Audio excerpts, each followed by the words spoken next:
Ah, qu'est-ce qu'on mange?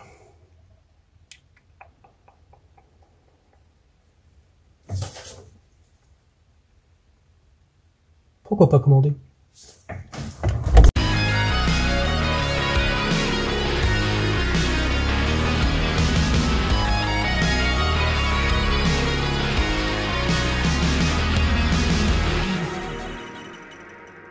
Salut à tous, nouvelle vidéo pour un nouveau drama, mais cette fois on va laisser de côté les coréens pour aller du côté japonais. Je vais donc vous parler du drama Samurai Gourmet ou Nobushi no Gurume. Et j'ai un super accent. Le drama est présent sur Netflix, avec ses 12 épisodes d'à peu près 18 à 20 minutes minimum, et met en scène Naoto Takenaka. Samurai Gourmet, c'est l'histoire de Takeshi Kasumi, 60 ans, qui a dévoué sa vie entière à son travail. Maintenant à la retraite, il ne sait quoi faire de son temps libre. Une bière prise en milieu d'après-midi lui fera réaliser qu'un monde culinaire qu'il ne soupçonnait pas s'offre maintenant à lui. Il sera alors accompagné lors de ses découvertes d'un samouraï tiré de son imagination qui lui sert de modèle. J'ai regardé ce drama pour le simple fait que Naoto Takenaka avait le rôle principal.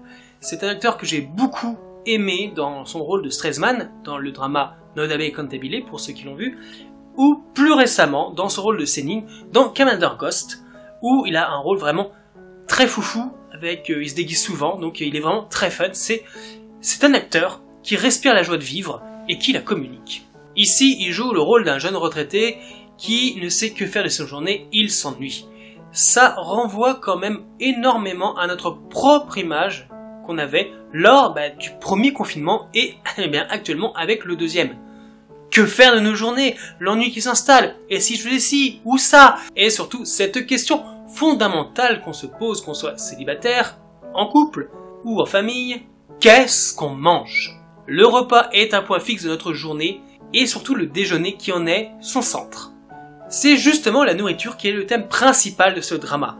C'est pour ça que j'ai beaucoup aimé. Je trouve ça fun et c'est décomplexé. Et surtout, notre héros n'est pas un héros classique. Il n'est ni jeune, ni beau, il n'a pas de particularité physique ou un pouvoir sur autre chose. C'est juste un jeune retraité qui s'ennuie et qui va combler cet ennui par la gastronomie, par tous ces mets qu'il va découvrir. C'est donc au travers de ceci et de la gastronomie qu'il va commencer à s'émanciper de son carcan social, se moquer des convenances et ne rechercher qu'une seule chose, son seul plaisir, après des années de privation par position sociale ou par bienséance. Mais surtout, grâce à son samouraï imaginaire qui est son exact opposé, dur, grossier mais juste, se moquant complètement du regard des autres, car ne recherchant qu'une seule chose, son plaisir. En cela, la série n'hésite donc pas un seul instant sous couvert de la gastronomie à faire une petite critique de la société japonaise pour remettre au goût du jour la simple recherche d'un plaisir simple. Si vous ne l'avez pas vu, venez la déguster avec plaisir, ça ne dure pas très longtemps. Et petit conseil de ma part, peut-être est-elle plus intéressante à regarder aux heures de repas. Oui, en gros, ne faites pas du tout comme moi, qui l'a regardé en plein milieu de la journée, et quand il a fini, elle s'est retrouvée avec un appétit monstre. Quand on est à plusieurs heures de manger, c'est très compliqué à tenir. À part ça, apparemment, il existe une saison 2 au Japon, mais Netflix n'a pas l'air très décidé à nous la diffuser. C'est dommage. Voilà, si tu l'as vu, n'hésite pas à me dire ce que tu en as pensé dans les commentaires, et on se retrouve très bientôt pour une nouvelle vidéo. Abonne-toi, bye!